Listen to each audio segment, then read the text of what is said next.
Hello friends, welcome to civil success point. आज हम एक नई टेस्ट सीरीज शुरू करने जा रहे हैं जो कि उत्तराखंड फॉरेस्ट यानी कि वन दरोगा एग्ज़ाम के लिए आपके लिए बहुत ही इम्पॉर्टेंट और बेनिफिशियल होगी। और आपको मैं ये बता दूं कि ये जो टेस्ट सीरीज़ है ये दोनों ही लैंग्वेज में है, यानी कि हिंदी और इंग्लिश। आप अगर इंग्लिश मीडियम के हैं तो भी आप इस टेस्ट सीरीज़ को देख सकते हैं, और हिंदी मीडियम के हैं तो भी आप इस टेस्ट सीरीज़ को देख सकते हैं। क्योंकि होता ये है कि साइंस सब्जेक्ट ऐसा है, अगर आपने इंग्लिश में पढ़ी है तो आपको हिंदी में डिफ़िकल्टी होती है, और हिंदी में पढ़ी है तो इंग्लिश में डिफ़िकल्टी होती है। तो इसलिए आप अगर किसी भी मीडियम के हैं तो आप इस टेस्ट सीरीज़ को एंजॉय कर सकते हैं। चलिए फर्स्ट क्वेश्चन देखते हैं आज का।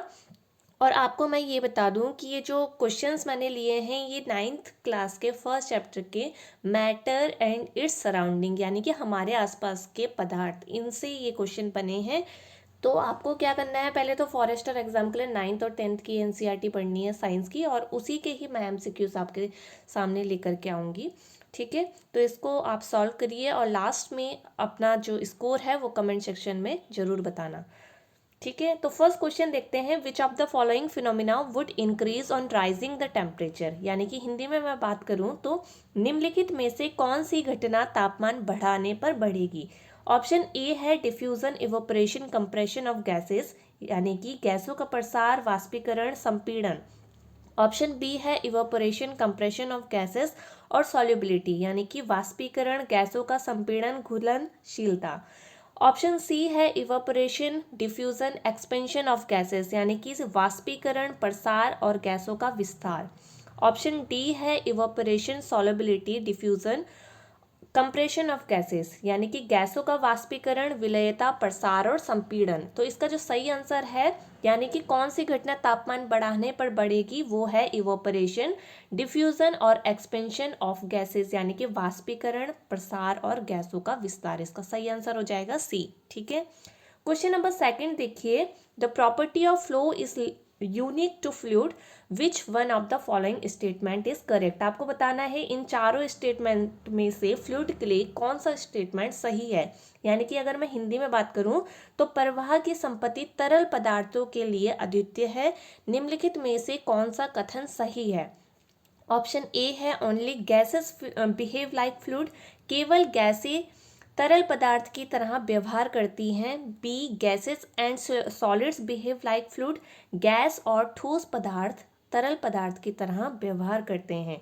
ऑप्शन सी है gases and liquid behave like fluid, यानी कि गैस और तरल पदार्थ की तरह व्यवहार करते हैं। और ऑप्शन डी है ओनली लिक्विड्स आर फ्लूइड, यानी कि केवल तरल पदार्थ तरल होते हैं। तो इसके लिए जो ऑप्शन है, यानी कि जो स्टेटमेंट सबसे सही है वो है gases and liquid behave like fluid, यानी कि गैस और तरल पदार्थ की तरह व्यवहार करते हैं, यानी कि आपका जो आंसर है वो सी हो जाएगा। ठीक है, क्वेश्चन नंबर थर्ड देखते हैं। देखिए, आपको मैं एक चीज़ बता दूं, जो ये एग्ज़ाम है, ये जो फॉर्म है, ये साइंस के ही बच्चों ने भरा है। साइंस के जो बच्चे हैं, यानी कि जिन्होंने साइंस पढ़ी है, उन्होंने ये फॉर्म भरा है। तो इसलिए साइंस के जो क्वेश्चन होंगे वो इजी नहीं आएंगे।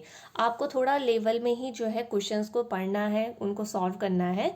ठीक है, और आपको अगर ये टेस्ट सीरीज़ अच्छी लगे और ऐसे ही कंटिन्यू अगर आपको टेस्ट सीरीज़ चाहिए तो आप चैनल को सब्सक्राइब जरूर कर लेना। ठीक है, चलिए क्वेश्चन नंबर थर्ड देखते हैं। During summer water kept in an earthen pot becomes cool because of the phenomena of, यानी कि हिंदी में बात करें तो गर्मियों के दौरान मिट्टी के बर्तन में रखा पानी ठंडा हो जाता है। यानी कि अगर आप घड़े या मिट्टी के कोई से भी बर्तन में बाहर गर्मियों में पानी रख देते हैं तो वो ठंडा हो जाता है। इस घटना का कारण क्या है।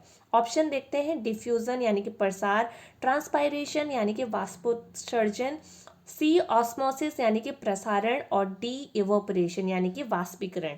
तो किसके कारण ये घटना घटती है, ये घटती है इवोपरेशन के कारण। ठीक है, डी इसका बिल्कुल सही आंसर है, यानी कि वाष्पीकरण। ठीक है, क्वेश्चन नंबर फोर्थ देखिए। If few substance are arrange in the increasing order of forces of attraction. ठीक है, आपको forces of attraction between their particles, यानी कि पार्टिकल्स के बीच में फोर्सेस ऑफ अट्रैक्शन के हिसाब से आपको इन पार्टिकल्स को इंक्रीजिंग ऑर्डर में लगाना है, ठीक है। विच one of the following represent A correct arrangement, ठीक है।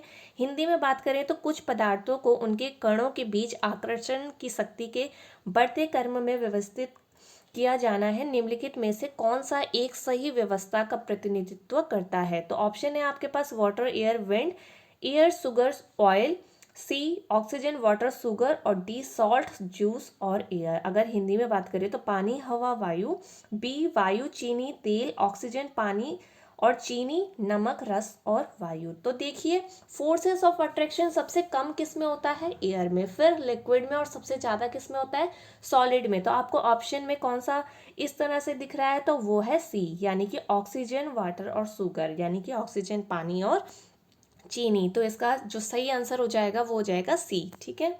क्वेश्चन नंबर 5 की बात करते हैं। On converting 25 degree Celsius, 38 degree Celsius and 66 degree Celsius to Kelvin scale, the correct sequence of temperature will be, ठीक है। आपको बताना है, आपको इसको सॉल्व करना है एक्चुअल में। जो 25 डिग्री, 38 डिग्री और 66 डिग्री को अगर आप केल्विन स्केल में चेंज करेंगे तो आपका आंसर क्या होगा। हिंदी में भी देख लेते हैं। 25 डिग्री सेल्सियस, 38 डिग्री सेल्सियस और 66 डिग्री सेल्सियस को केल्विन पैमाने पर परिवर्तित करने पर तापमान का सही क्रम क्या होगा। तो देखिए इसको सॉल्व कैसे करते हैं, मैं आपको ये बता दूं। अगर आपको सेल्सियस में दिया है तो सेल्सियस में जैसे आपको 25 डिग्री सेल्सियस दिया है तो आपको इसमें 273 जो है ऐड कर लेना है, ठीक है। अगर आप इसमें 273 ऐड कर लेंगे तो आपका जो आंसर होगा वो होगा 298, ठीक है, केल्विन, ठीक, 298। अगर इसमें आप 38 में 273 ऐड करेंगे तो आपका आंसर हो जाएगा 311, ठीक है। और 66 में 273 ऐड करेंगे तो आपका आंसर क्या हो जाएगा 339। तो देखिए आपका सही ऑप्शन कौन सा है, फर्स्ट, ठीक है। 298, 311 और 339, तो इसका जो आंसर हो जाएगा वो हो जाएगा ए, ठीक है। चलिए 6th क्वेश्चन की बात करते हैं। Which condition out of following will increase the evaporation of water. आपको बताना है कि निम्नलिखित में से किस स्थिति में पानी का वाष्पीकरण बढ़ेगा, यानी कि इवेपोरेशन बढ़ेगा, ठीक है। ऑप्शन ए है increase in temperature of water, अगर आप क्या करेंगे, तापमान में वृद्धि कर देंगे। Decrease in temperature of water, अगर आप पानी के तापमान में कमी कर देंगे। Less expose surface area of water, अगर आप पानी का कम उजागर सतह क्षेत्र, मतलब उसका जो सरफेस एरिया है वो कम कर देंगे। और अगर आप पानी में क्या कर देंगे, नमक मिला देंगे। तो किसमें सबसे ज़्यादा जो है इवोपरेशन होगा, ऑब्वियस सी बात है, अगर आप पानी का टेम्परेचर यानी कि पानी का तापमान बढ़ा देंगे तो आपका जो इवोपरेशन है वो ज़्यादा हो जाएगा। देखिए कम में नहीं होगा। अगर आप इसका सरफेस एरिया, यानी कि आपको पता है एक कटोरी में पानी रखा है या एक थाली में पानी रखा है, तो जो थाली में पानी रखा होगा उसका इवेपोरेशन रेट जो होगा वो ज़्यादा होगा, क्योंकि सरफेस एरिया अगर बड़ा है, ज़्यादा है, तो उसका इवेपोरेशन कम होगा, ज़्यादा होगा, सॉरी। तो इसमें जो थर्ड है वो भी गलत है और फोर्थ है वो भी गलत है। तो सही आंसर आपका हो जाएगा ए। अगर आप पानी के तापमान में वृद्धि करेंगे तो इवेपोरेशन यानी कि वाष्पीकरण भी बढ़ जाएगा, ठीक है। क्वेश्चन नंबर 7 देखिए। The boiling point of water at sea level is, यानी कि समुद्र तल पर पानी का क्वथनांक क्या होता है, ठीक है। ए 0 डिग्री सेल्सियस, बी 273 केल्विन, सी 373 केल्विन और डी 273 डिग्री सेल्सियस, ठीक है। तो इसका जो सही आंसर हो जाएगा वो हो जाएगा सी 373 डिग्री सॉरी केल्विन, यानी कि 373 केल्विन, ठीक है। क्वेश्चन नंबर 8 देखिए। Which of the following has the strongest inter particle forces at room temperature. Room temperature में आपको बताना है कि सबसे ज़्यादा फोर्सेस ऑफ अट्रैक्शन यानी कि उनके बीच में जो इंटर पार्टिकल जो फोर्सेस होते हैं वो किस में सबसे ज़्यादा होता है, ठीक है। स्ट्रॉन्गेस्ट आपको बताना है। ऑप्शन है ऑक्सीजन, बी वाटर, सी ब्रोमाइन और डी आयरन, ठीक है।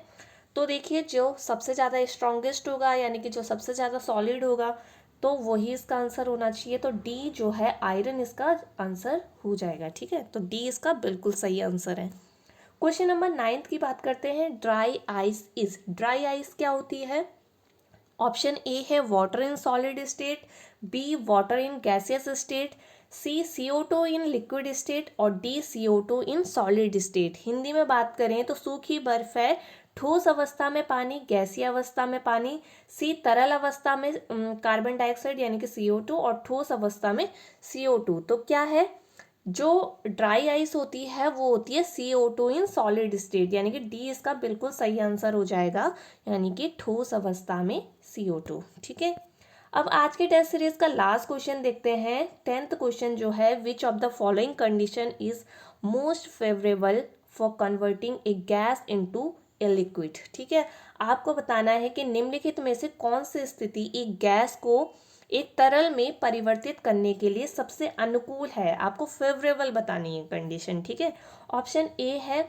High pressure low temperature, low pressure low temperature, low pressure high temperature और हाई प्रेशर हाई टेम्परेचर। तो इसका जो सही आंसर हो जाएगा वो हो जाएगा हाई प्रेशर और लो टेम्परेचर, यानी कि हाई प्रेशर होना चाहिए और लो यानी कि कम तापमान होना चाहिए, यानी कि उच्च दबाव और कम तापमान। ठीक है, आप ऑप्शन इसके देख सकते हैं, हिंदी मीडियम के जो हैं इसके ऑप्शन थे उच्च दबाव कम तापमान, निम्न दाब कम तापमान, निम्न दाब और उच्च तापमान, और डी उच्च दाब और उच्च तापमान। तो इसका आंसर जो है ए बिल्कुल सही है, उच्च दाब और कम तापमान। ठीक है, तो आज के टेस्ट सीरीज के ये 10 क्वेश्चन ये सब थे, आप इनको नोट डाउन कर सकते हैं और कमेंट सेक्शन में अपना स्कोर ज़रूर बताना। आपको ऐसे ही अगर ये टेस्ट सीरीज चाहिए तो आप कमेंट सेक्शन में मुझे बताइए कि आपको ये टेस्ट सीरीज कैसे लगी, और फिर अगर आपको अच्छी लगेगी तो हम इसे कंटिन्यू करेंगे। तो आप तब तक इनको सॉल्व करिए, आप इन्हें नोट भी कर सकते हैं। नेक्स्ट वीडियो में मिलेंगे, तब तक अपना ध्यान रखिए। Bye bye, take care.